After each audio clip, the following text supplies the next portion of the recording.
Cancer Healer Center, a new beginning. पाकिस्तानला एक थेंबही पाणी मिळणार नाही. सिंधू जलकरार रद्दचा निर्णय 3 टप्प्यात लागू होणार. केंद्रीय जलसंधारण मंत्री CR पाटलांचं मोठं विधान.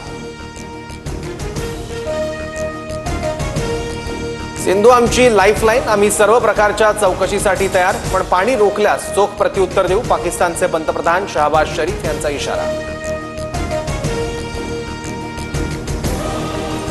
एकतर आमचं पाणी सिंधू नदीतून वाहेल किंवा त्यांचं रक्त. सिंधू नदी आमचीच राहील. पाकिस्तान पीपल्स पार्टीचे प्रमुख बिलावल भुट्टोंचं चिथावणीखोर वक्तव्य. भारताने सिंधू पाणी करार स्थगित केल्यानंतर चिनाब नदीची पाणी पातळी 2 ते 3 फुटांनी कमी. पाकिस्तानच्या सियालकोटमधील मराना भागातील व्हिडिओ समोर. फोटो आणि व्हिडिओ पोस्ट करत भारतीय नौदलाचा पाकिस्तानला सूचक इशारा. तर पाककडून नियंत्रण रेषेच्या 5 ते 7 किलोमीटर परिसरात GPS जॅमर. भारतीय लष्कराकडून पाकिस्तानला जोरदार प्रत्युत्तर. भारतीय लष्कराकडून LOC वरील पाकच्या लष्करी चौक्यांवर गोळीबार. पाकिस्तानला चीनकडून मिसाईलचा मोठा साठा. 200 किलोमीटरची मारा क्षमता असणाऱ्या 100हून अधिक PL-15 मिसाईल चीननं पाकिस्तानला दिल्या. पहलगाम हल्ल्यातील संशयित दहशतवाद्यांना सैन्याचा दणका. आतापर्यंत जम्मू काश्मीरमधील 5 दहशतवाद्यांची 7 घरं जमीनदोस्त. मोदींच्या नेतृत्वात दहशतवाद्यांना उत्तर दिलं जाईल. पहलगाममधील दहशतवादी हल्ल्यानंतर JP नड्डांचा इशारा. पहलगाम हल्ल्यात कोणताही सहभाग नाही. पहलगाम हल्ल्यातून TRF संघटनेने हात मागे घेतला. अकाउंट हॅक झाल्याची TRFच्या पत्रकात माहिती.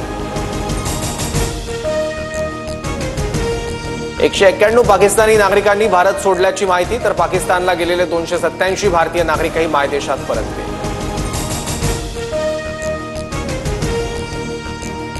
पाकिस्तानचे 2 तुकडे करा. पाकव्याप्त काश्मीर भारतात घ्या. रेवंत रेड्डी यांची मोदींकडे मागणी.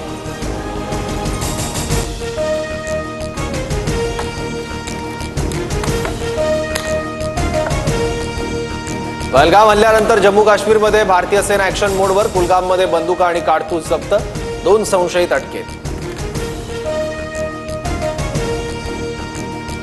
भारत पाक तणावाच्या पार्श्वभूमीवर DRDOला मोठं यश. हैदराबादमधील प्रयोगशाळेत स्क्रॅमजेट इंजिनची 1000 सेकंदापर्यंत यशस्वी ग्राउंडवर टेस्टिंग.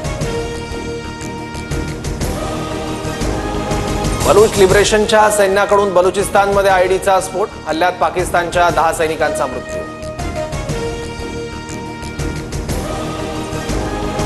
मुंबई विमानतळ परिसरातील शिवरायांचा पुतळा अडथळा म्हणून घोषित.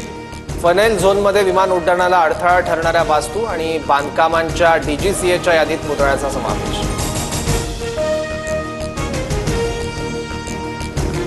एल्फिन्स्टन ब्रिज तोडकामाला 2 दिवसांची स्थगिती. नागरिकांकडून तुर्तास आंदोलन मागे. सोमवारी चर्चेसाठी बैठक आयोजित करण्याची MMRDAच्या अधिकाऱ्यांची माहिती. नाशिकच्या बांबळेवाडीत भीषण टंचाई. पाण्यासाठी 1 ते 1.5 किलोमीटर पायपीट. तर छत्रपती संभाजीनगरमध्ये वाढत्या तापमानामुळे पाण्याचं बाष्पीभवन. 142 गावांना टँकरनं पाणी पुरवठा.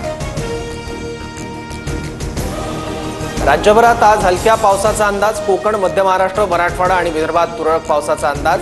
विदर्भात 27 आणि 28 एप्रिलला गारपिटीचा अंदाज. Cancer Healer Center, a new beginning.